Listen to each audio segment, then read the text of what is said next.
Bom dia, pessoal, tudo bem com vocês? Aqui quem está falando é o professor Andrews e estamos começando mais uma videoaula. Espero que vocês estejam bem, descansados e preparados para esta nova etapa. Espero que estejam animados com o começo do novo bimestre, assim como eu estou. Enfim, como eu disse, estamos começando o conteúdo do primeiro bimestre do ano letivo de 2021. Vamos nos esforçar, pessoal, vamos aproveitar que temos a oportunidade de estar estudando durante este caos que passamos, né, no ano passado e ainda estamos batalhando, né, em relação a isso. Na verdade, nós temos que agradecer muito por essa oportunidade. Enfim, vamos tirar o maior proveito do que nos é proporcionado e tentar aprender o que pudermos. Então, bora lá, pessoal. Na aula de hoje, nós começaremos o nosso livro do primeiro bimestre. Começaremos a aprender o conteúdo conjuntos. Espero que todos adquiram o livro o mais rápido possível, pois basearei as nossas aulas no segmento do livro. Então, bora lá, pessoal. Vamos lá, vamos estudar conjuntos. A matemática por trás, pessoal, da teoria dos conjuntos está presente em nossas vidas em várias situações do cotidiano. Os conceitos relacionados a este assunto são de extrema importância para a compreensão de determinadas teorias que veremos mais para frente. Então, vamos estudar a noção de conjuntos e alguns conceitos fundamentais. Para aprendermos de uma maneira mais interativa, vamos analisar o problema que o livro nos dá. Vamos ler este enunciado que servirá como base para os nossos estudos. Então vamos lá. Numa escola com 1.200 alunos, foi realizada uma pesquisa sobre o conhecimento desses em duas línguas estrangeiras, inglês e espanhol. Nessa pesquisa, constatou-se que 600 alunos falam inglês, 500 falam espanhol e 300 não falam qualquer um desses idiomas.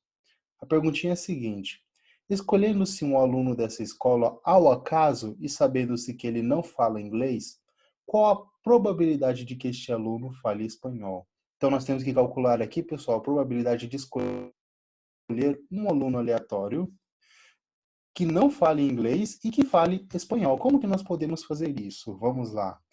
Note que os alunos dessa escola, eles podem responder apenas a essa pergunta, né, da seguinte forma, pessoal. Aqui as possíveis respostas da pesquisa. Ele pode responder, ó, se fala apenas inglês, se fala apenas espanhol, se fala as duas línguas ou não fala nenhuma das línguas. Aqui nós temos as quatro respostas possíveis para esse tipo de pergunta, né, para essa pesquisa. Vamos analisar uma outra questão aqui, pessoal, que é o seguinte. O enunciado do problema, ele traz a seguinte passagem. Olha aqui, ó, nós vamos analisar os dados agora. Nessa pesquisa, constatou-se que 600 alunos falam inglês, 500 falam espanhol e 300 não falam qualquer um desses idiomas.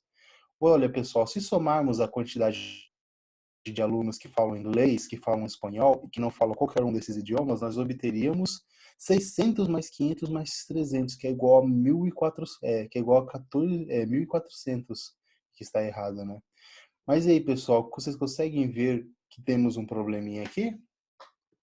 Olha, a escola ela só tem 1.200 alunos, não é verdade? Mas se somarmos todos os resultados que foram mostrados aqui, nós temos 1.400.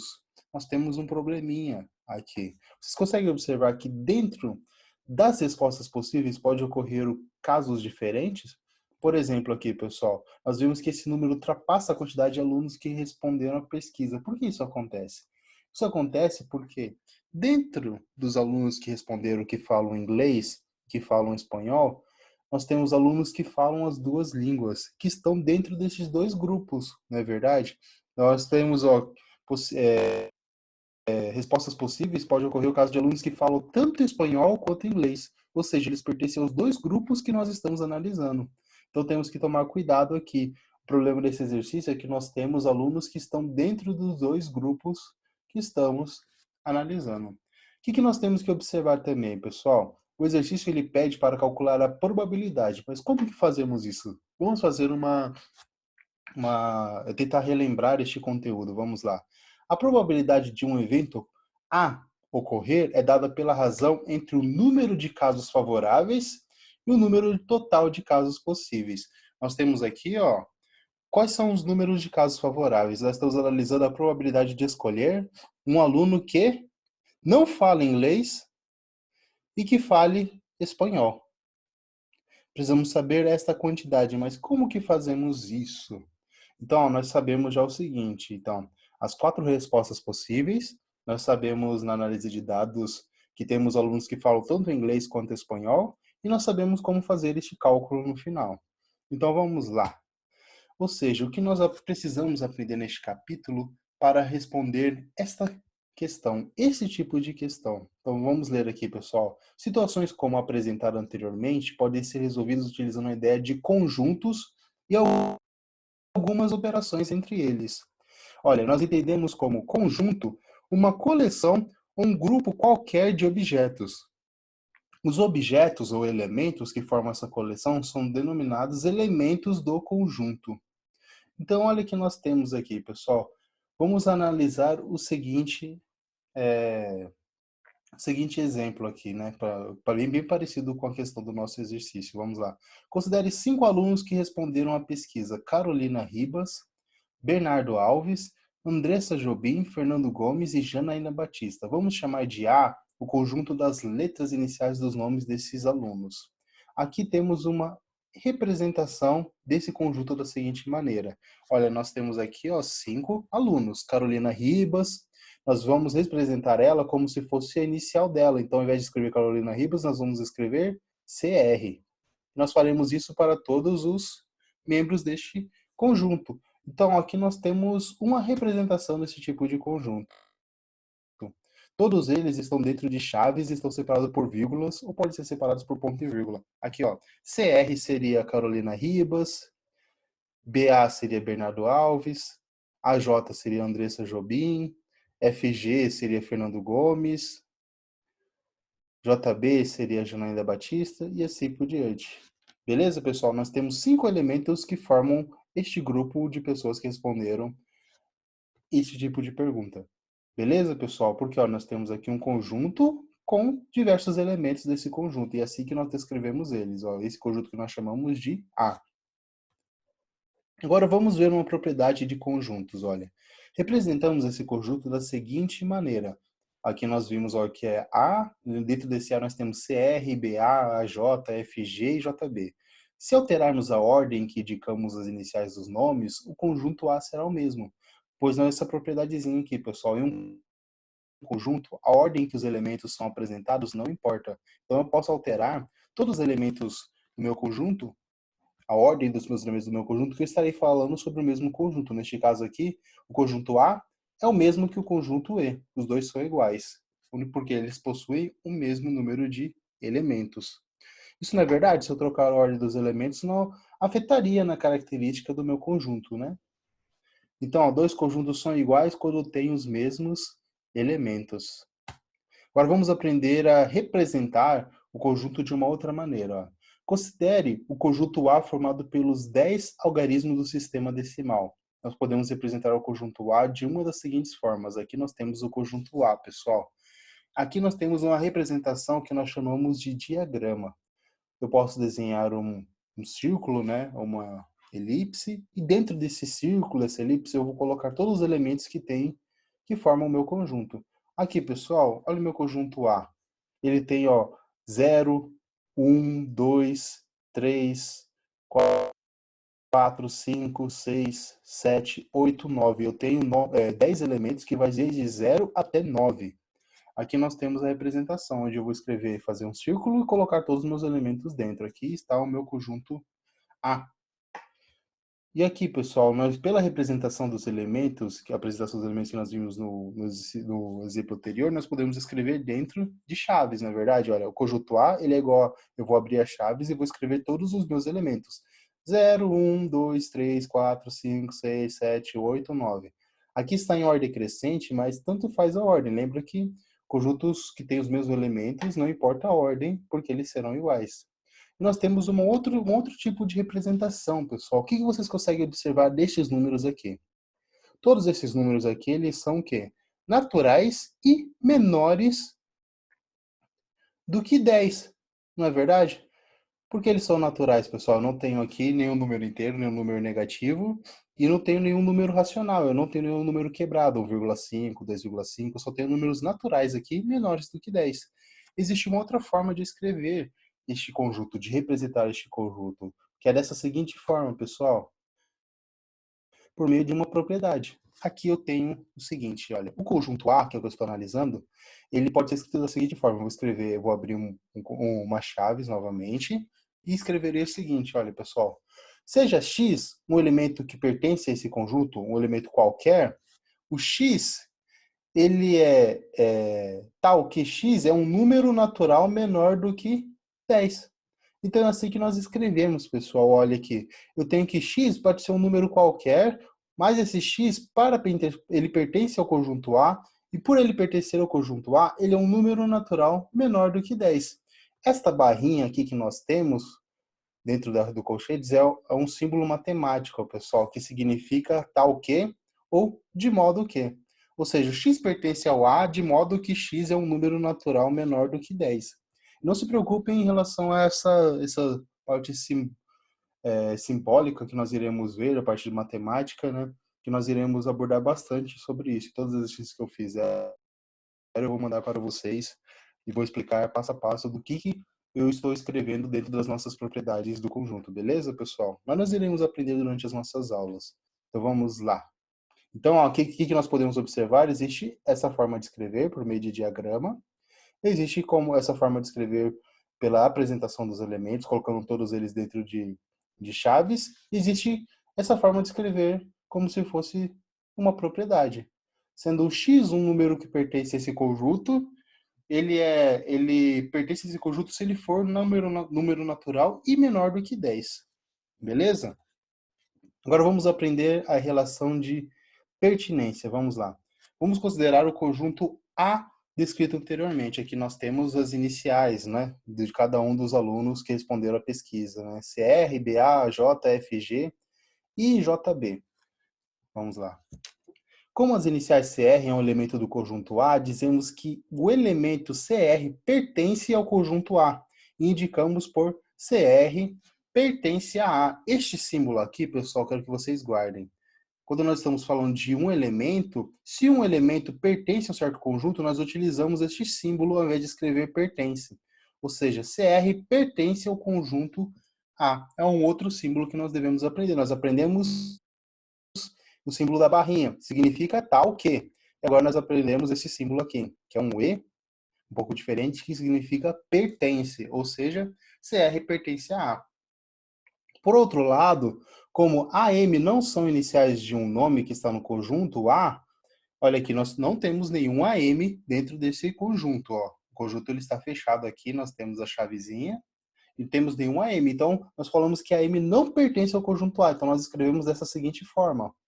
Nós fazemos um E, que é o do pertence, e colocamos um cortezinho. Quer dizer que ele não pertence ao conjunto A. Então, quando o elemento X satisfaz as propriedades que caracterizam o conjunto A, dizemos que X pertence ao conjunto A e indicamos por X pertence a A. Caso contrário, dizemos que o elemento X não pertence ao conjunto A e indicamos por X não pertence ao conjunto A, dessa seguinte forma. Então, olha, se um elemento pertence a um conjunto, nós escrevemos isso daqui. X pertence a A.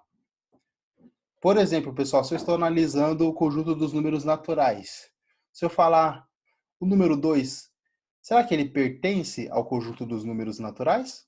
Pertence, não é verdade, pessoal? Porque ele é positivo,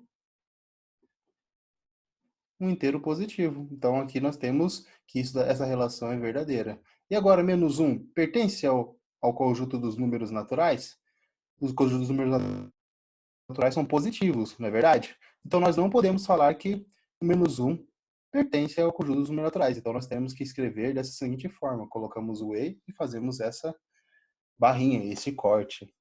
E agora nós temos uma outra relação, que é a relação de inclusão. Agora nós estamos analisando conjuntos. Eu quero que vocês não confundam os dois termos que nós aprendemos, né? Pertence é diferente dessa relação de inclusão. Então vamos lá, vamos considerar os seguintes conjuntos. Olha, eu tenho o conjunto CR, BA, AJ, FG, JB, e eu tenho esse conjunto AJ, FG e JB. Observe que todo elemento de B pertence a A. Olha, aqui eu tenho um AJ, e também esse AJ ele também está no conjunto do conjunto A. O FG também está no conjunto A. E o JB também está no conjunto A. Ou seja, todos os elementos que tem dentro de B estão no conjunto A. Então, nós podemos falar aqui neste caso que B está contido em A ou que B é subconjunto de A. No diagrama ao lado, nós podemos visualizar a relação entre esses dois conjuntos. Olha, lembra que nós podemos escrever no conjunto colocando eles dentro de uma eclipse, dentro de um elipse, dentro de um círculo, não é verdade? Então, pessoal, aqui nós temos, olha, que os conjuntos A e B, o conjunto B, ele está contido dentro do conjunto A, não é verdade? Porque todos os elementos que eu tenho em B, tem em A. Então, nós podemos falar que B está contido em A. Então, pessoal, de modo geral, nós podemos enunciar da seguinte forma, ó, dado dois conjuntos, A e B, dizemos que B é subconjunto de A se todos os elementos de B pertencem a A. E nós podemos utilizar este símbolo aqui, pessoal, B, daí nós utilizamos esse Czinho, assim, um pouco estilizado, e está contido em A. E lemos dessa seguinte forma, B está contido em A. Então, ó, pessoal, por exemplo, aqui, ó, nós temos, olha, vamos supor aqui que eu tenho um conjunto B. Esse conjunto eu tenho três números, 1, 2 e 3. Nós temos o conjunto dos números naturais. Nós vimos que o conjunto dos números naturais são todos os números inteiros positivos, ou seja, 0, 0, 1, 2, 3, 4, 5, 6, 7, 8, 9, até infinito, não é verdade? Esse conjunto B, ele não pertence, todos os elementos dele não estão contidos nos números naturais, então nós podemos escrever da seguinte forma, pessoal. B está contido nos números naturais. Ou seja, pessoal, é diferente do que nós vimos no exemplo anterior, no slide anterior. No slide anterior, nós estamos analisando o pertence. O pertence relaciona o quê? Elementos a um conjunto. Aqui nós estamos analisando dois conjuntos diferentes, beleza? Mas então, ó, igual eu falei, vamos lembrar o que aprendemos agora. Não confunda o pertencer com o contido. Olha, o pertencer, quando um elemento X satisfaz as propriedades que caracterizam um conjunto A, dizemos que X pertence ao conjunto A. Por exemplo, o 1 pertence ao conjunto dos números naturais. Não é verdade? E quando o não pertence, por exemplo, menos 1 não pertence. Se for menos 1, eu vou colocar um tracinho. Nós estamos falando de elementos que pertencem a um conjunto. Mas e agora, quando nós estamos falando de conjuntos, pessoal, nós utilizaremos o contido. Então, ó, dados dois conjuntos, A e B, dizemos que B é subconjunto de A se todos os elementos de B pertencerem também a A. Simbolicamente, indicamos por B está contido em A.